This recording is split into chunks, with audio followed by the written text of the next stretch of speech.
তৃণমূলের ভোট কুশলী সংস্থা আইপ্যাকের কর্ণধার প্রতীক জৈনের লাউডন স্ট্রিটের বাড়িতে ইডির তল্লাশি অভিযান ঘিরে এবার তদন্তে নামল কলকাতা পুলিশ। মুখ্যমন্ত্রী মমতা বন্দ্যোপাধ্যায়ের অভিযোগের পরই তদন্তে তৎপর পুলিশ। প্রতীক জৈনের বাড়ি ও আইপ্যাকের অফিস থেকে নথি চুরিতে অভিযুক্ত ইডি আধিকারিকদের শনাক্তকরণ শুরু করল পুলিশ। দুই জায়গায় কেন্দ্রীয় বাহিনীর যে জওয়ান ও আধিকারিকেরা ছিলেন তাদেরও শনাক্ত করার চেষ্টা করা হচ্ছে। এরপরেই শনিবার সকালে আইপ্যাকের কর্ণধার প্রতীক জৈনের বাড়িতে যান শেক্সপিয়ার সরণি থানার পুলিশ আধিকারিকেরা। বাড়ির যাবতীয় সিসিটিভি ক্যামেরার ফুটেজ এবং ডিভিআর সংগ্রহ করা হয়েছে। একই সঙ্গে প্রতীক জৈনের বাড়ির পরিচারিকা এবং নিরাপত্তার দায়িত্বে থাকা কর্মীদেরও বয়ান পুলিশের তরফে রেকর্ড করা হয়েছে বলে জানা গিয়েছে। সূত্রের খবর, শনাক্তকরণের পর অভিযুক্তদের নোটিশ পাঠানোর প্রক্রিয়া পুলিশ শুরু করবে বলেই খবর।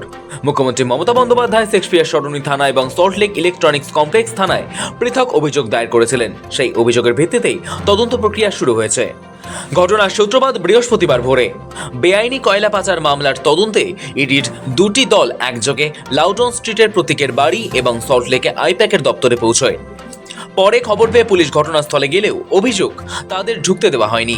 সকাল 9টা নাগাদ প্রথমে থানার এক সার্জেন্ট গেলে তাকে বাড়িতে প্রবেশে বাধা দেওয়া হয় এবং ধাক্কাধাক্কির অভিযোগ ওঠে। এরপরে ডিসি সাউথ প্রিয়ব্রত রায় ঘটনাস্থলে গেলে তিনিও ভেতরে ঢুকতে পারেননি। কেন্দ্রীয় বাহিনীর জওয়ানরা কলকাতা পুলিশের কর্তা এবং আধিকারিকদের দিকে লাঠি উঁচিয়ে তেড়ে যান বলে অভিযোগ। শেষ পর্যন্ত পুলিশ কমিশনার মনোজ ভার্মা সেখানে পৌঁছন। তার কিছুক্ষণের মধ্যেই মুখ্যমন্ত্রী নিজে লাউডন স্ট্রিটে যান। অভিযোগ, ইডির তল্লাশি চলাকালীনই মুখ্যমন্ত্রী প্রতীকের বাড়ি থেকে নথি, ফাইল, ল্যাপটপ বার করে আনেন এবং কেন্দ্রীয় সংস্থার বিরুদ্ধে দলের নির্বাচনী কৌশল চুরি করার অভিযোগ তোলেন। পুলিশের দাবি, তদন্তে বাধা দেওয়ার কারণে বৃহস্পতিবারই ইডির বিরুদ্ধে শতপ্রণোদিত মামলা রুজু করা হয়। পরের দিন মুখ্যমন্ত্রী নিজেও আনুষ্ঠানিকভাবে অভিযোগ দায়ের করেন। মমতা বন্দ্যোপাধ্যায়ের অভিযোগের ভিত্তিতে শেক্সপিয়ার সরণি থানা এবং বিধাননগরের ইলেকট্রনিক্স কমপ্লেক্স থানার পুলিশ তৃণমূলের নির্বাচন সংক্রান্ত তথ্য ও নথি চুরির তদন্ত শুরু করেছে।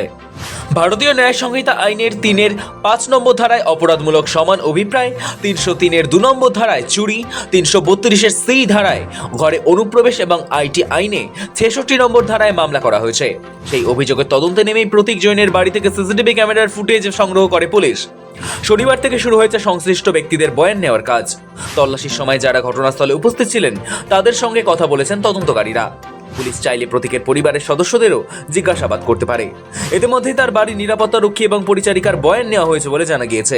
পুলিশ ইতিমধ্যেই ইডি ঠিক কখন বাড়িতে ঢোকে, তল্লাশি দলে কতজন ছিলেন এবং কিভাবে অভিযান চালানো হয় এই সব বিষয় খতিয়ে দেখা শুরু করেছে। সূত্র বলছে, প্রয়োজনে ইডি আধিকারিকদেরও জিজ্ঞাসাবাদের জন্য ডাকা হোক। যদিও সন্দেশখালীর ঘটনার মতো এক্ষেত্রে ইডির তরফে আলাদা করে কোনো অভিযোগ দায়ের করা হয়নি।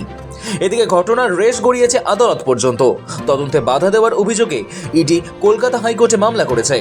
পাল্টা কেন্দ্রীয় সরকারের বিরুদ্ধে মামলা করেছে তৃণমূল। শুক্রবার বিচারপতি শুভ্রা ঘোষের বেঞ্চে এই দুটি মামলার শুনানি হওয়ার কথা থাকলেও তুমুল বিশৃঙ্খলার কারণে শুনানি পিছিয়ে যায়। আগামী 14ই জানুয়ারি পর্যন্ত মামলাগুলি মুলতবি রাখা হয়েছে। সৌভিক সান্যালের রিপোর্ট, সময় কলকাতা।